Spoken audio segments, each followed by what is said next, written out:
Sridevi drama company ఇంకా వెళ్ళలే కదా మీరు? లేదు సార్, వెళ్ళలేదు. అది ఫేమ్ అయితే వెళ్తారు.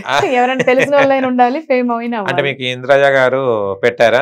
పెట్టారు. అది సో క్యూట్ అని అది పెట్టారు. అది మీకు చూపిస్తాను నేను. సూపర్.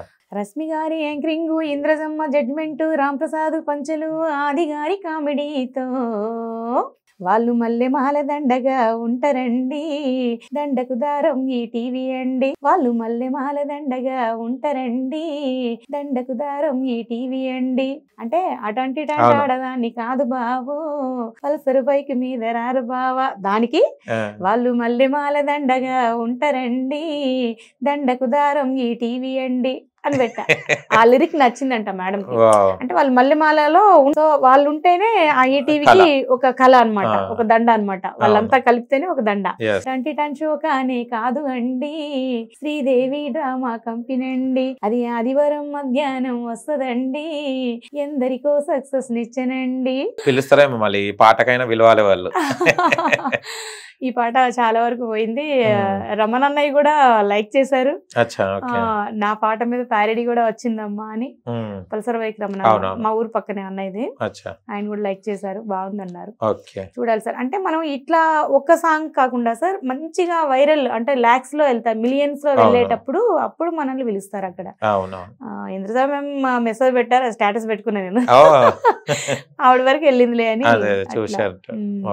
ఎలా అంటే సరస్వతి గారు అంటే హౌస్ వైఫ్ అని అన్నారు, హస్బెండ్ ఏం చేస్తారు, మీ లైఫ్ ఎలా ఉంది? ఉషా కంపెనీలో జాబ్ చేస్తారు, అలాగే రియల్ ఎస్టేట్ చిన్న చిన్నగా అట్లా చేస్తుంటారు. ఇక్కడ ఓన్ హౌసా? ఓనే సార్. ఎందుకంటే ఓన్ హౌస్ ఉంటేనే బ్రతకగలుగుతాం. హైదరాబాద్ లోన్ తీసుకొని కొనుక్కున్నాం. లోన్ తీసుకొని కొనుక్కున్నారు. ఇబ్బందులు పడ్డారమ్మా? చాలా ఇబ్బందులు అంటే సార్, ఇంకా నేను డ్యూటీ చేసేటప్పుడు మా సార్ వాళ్ళు హెల్ప్ చేశారు, ఆ విధంగా లోన్ వచ్చింది. ఒక లాస్ట్ ఇంటర్వ్యూలో వాళ్ళ గురించి చెప్తాను మీకు, వాళ్ళు చూసి దానికి అందులో కొంచెం నాకు కన్నీళ్ళు కూడా వస్తాయి. ఎప్పుడు బాధపడకమ్మా, నువ్వు మా పెద్ద కూతురు లాంటి దానివి అని చెప్పేసి చెప్పారు. హ్యాపీ అనిపించింది.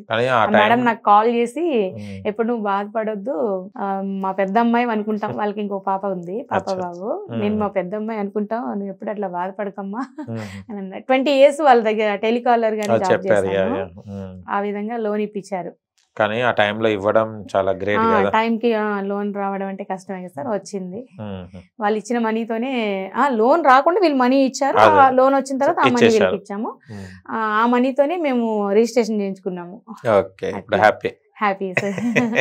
ఇప్పుడు సింగింగ్ మంచి పాడుకుంటాం, ఎందుకంటే మైండ్ ఫుల్ ప్లేజ్ గా బాగుంటేనే మనం పాడగలుగుతాం. నటన అయినా కూడా మైండ్ అయినా మంచి ఫ్రెష్ గా ఉంటేనే మనం చేయగలుగుతాం. సింగింగ్ కూడా మైండ్ లో డిప్రెషన్ ఉంటే సింగింగ్ ఎక్కడ చలి వాడుతుంటారు, మైండ్ లో తిరుగుతుంటారు. ఓకే, ఒక మంచి పాట పాడండి. ఈ వేళలో నీవు ఏం చేస్తుంటావు